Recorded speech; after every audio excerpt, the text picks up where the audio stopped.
Hello and welcome to Books of Blood. My name is John, and today I am going to be doing my November TBR, which to me is surprising because I don't think I have done a TBR or a monthly TBR at all this year. Of course, due to the events that have happened here in my home and in my personal life, all right? So this kind of surprised me. Now, whether I actually get to these books, whether I read all of them, I'm not sure if I'm going to do that, okay? Because it took me 3 weeks to finish, recently it took me 3 weeks to finish The Darkest Lullaby.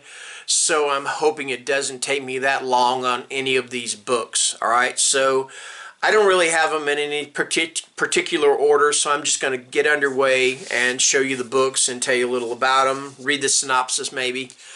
Anyway, the first one I'm going to talk about is Loot, and this is by Jennifer Thorne, and this is a folk horror story. On the idyllic island of Loot, every 7th summer, 7 people die, no more, no less. Loot and its inhabitants are blessed year after year with good weather, good health, and good fortune, despite the war that rages all around them. So it's only fair that every 7 years, on the day of the tithe, the island's gift is honored. American Nina Treadway is new to Loot. She became a lady through her marriage to Lord Treadway, whose family has long protected the island. Nina's heard about the day, of course, but she thinks it's all superstitious nonsense. Stories told to keep newcomers at bay and youngsters in line. Then the day begins, and it's a day of nightmares, of grief, of reckoning.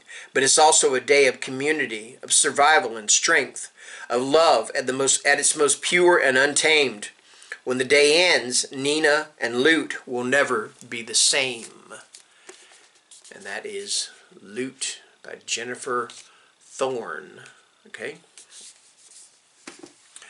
Alright, next up. Now, I understand this is a retelling or reimagining of The Fall of the House of Usher by Edgar Allan Poe. And this is What Moves the Dead, T. Kingfisher. Alright. When Alex Easton, a retired soldier, receives word that their childhood friend, Madeline Usher, is dying, they race to their ancestral... Excuse me, I'm going to start over on that.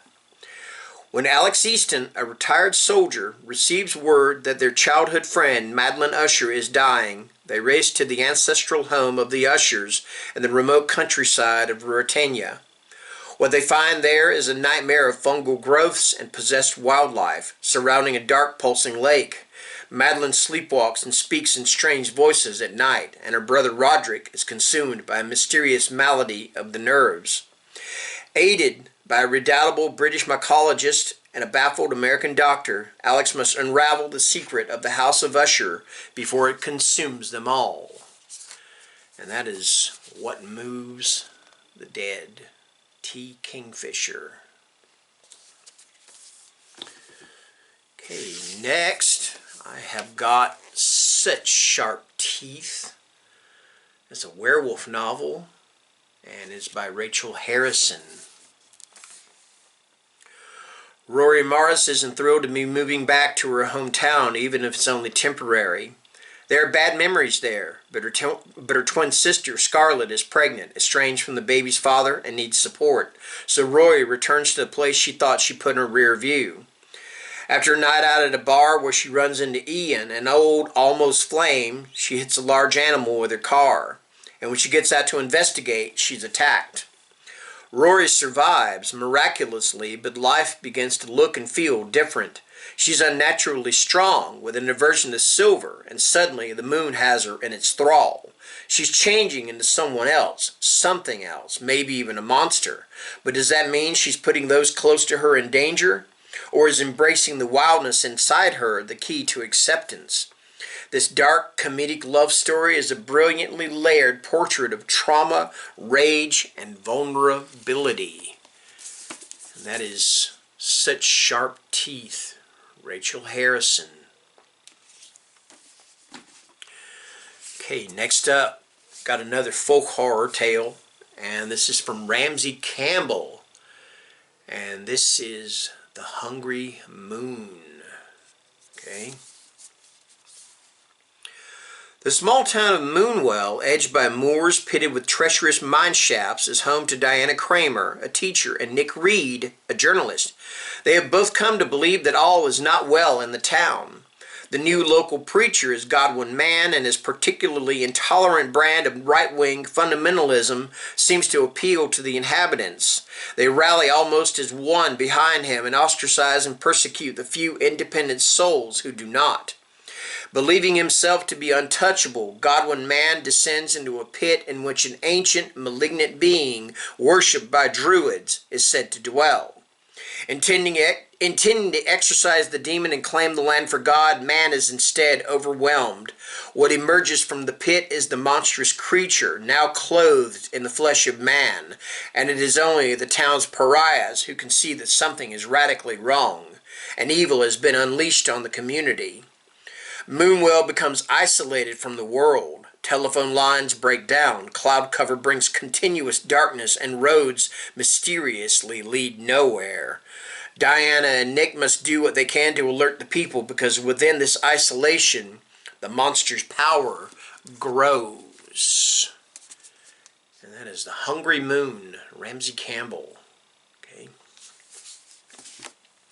Okay, next up, three of these, I got four left, and the first three I'm going to talk about are all short story collections. So the first one I'm going to talk about is Lurking in the Dark, and this is a horror tube anthology, the third to be exact, after Local Haunts and Served Cold. And this is once again edited by Regina St. Clair. I'm not sure if she's the sole editor on this. I'm going to look and find out. I believe she is. Anyway, this has stories by Regina.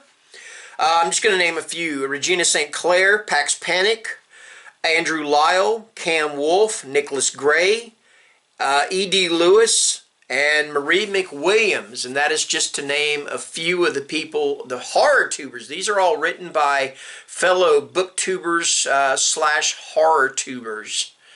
And this is Lurking in the Dark. All right. Okay, and next up, this was another one. This is another one that is written by a fellow booktuber. This is written by Nicholas Gray, and this is Nicholas Gray's Halloween Tales. All right. And the stories in this are Trunk or Treat, Plastic Fangs, The Hearse, The Perfect Mask, and Smashing Pumpkins. Three friends are in for a trick-or-treat surprise. A surly boy goes trick-or-treating to the wrong house. A grumpy old man gets a special Halloween visitor. A man goes shopping for a Halloween mask, and some bored teenagers go on a vandalism spree. Halloween Tales, Nicholas Gray. Okay, and next one is the very first short story collection by Jason Robert Ducharme. And this is Fables to Depart By. And I'll tell you right now, I have read every single one of Jason's novels and novellas. They are all excellent. If you want a horror author to read and one that you will not be disappointed by, I believe by all means try Jason. And probably this might be a good starting point for you if you're not familiar with his work, because it's a collection of short stories. All right. A father gambles against death for his daughter's soul. A traumatized man is haunted by the ghost of a tragedy. A young couple is trapped in a farmhouse, surrounded by an unseen force. And the outward appearance of a handsome, unassuming dentist hides something dark and unhinged. In Fables to Depart By, experience 10 stories of dark fantasy and horror from the far reaches of the North Atlantic Ocean to the hellish surface of the planet Venus. Fables to Depart By, Jason Ducharme. And last but not least, I've got Whisper Down the Lane. It's by Clay McLeod Chapman. Richard doesn't have a past. For him, there is only the present, a new marriage, a first chance at fatherhood, and a quiet life as an art teacher in Virginia. Then the body of a ritualistically murdered rabbit appears on his school's playground, along with a birthday card for him. But Richard hasn't celebrated his birthday since he was known as Sean. In the 1980s, Sean was 5 years old when his mother unwittingly led him to tell a lie about his teacher.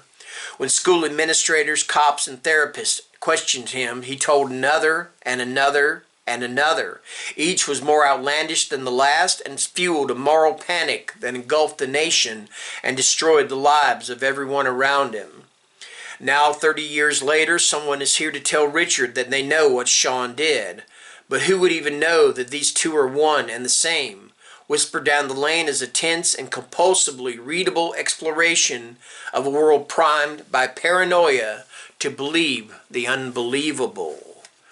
And that is Whisper Down the Lane, Clay McLeod Chapman. All right.